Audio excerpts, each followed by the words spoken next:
మన ఇంట్లో పెళ్ళైనా, ఊర్లో జాతరైనా మెయిన్ మనుషులు పని మొదలు పెట్టగానే మిగతా దోస్తులు చుట్టాలు అందరూ కలిసి ఎట్లా ధరవేస్తారో తెలుసు కదా. ఒక్కటి స్టార్ట్ చేస్తే 100 మంది గొంతు కలపాలి. అప్పుడే ఆ పనికి ఒక ఊపు వస్తుంది. పాండవుల సైడ్ కృష్ణార్జునుడు ఊదగానే మిగతా తమ్ముళ్ళు కూడా ఎట్లా జాయిన్ అయ్యారో ఈ శ్లోకంలో ఉన్నది చూడు. 1వ అధ్యాయం 16వ శ్లోకం.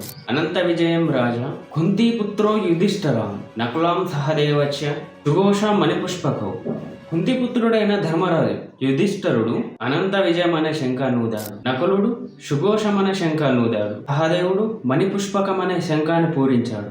Dharmaraju team leader. ఆయన ఊదిన శంఖం పేరు అనంత విజయం. అంటే ఎప్పటికీ ఓడిపోని గెలుపని అర్థం. ఒక లీడర్కు ఉండాల్సిన ఫస్ట్ క్వాలిటీ నమ్మకం. నకులుడు సహదేవుడు వీళ్ళు చిన్నవారైనా సరే వాళ్ళ వంతు బాధ్యతను వాళ్ళు పక్కాగా నెరవేర్చిండ్రు. చూడు స్వామి, సక్సెస్ కావాలంటే ఒక్కడు కష్టపడితే సరిపోదు.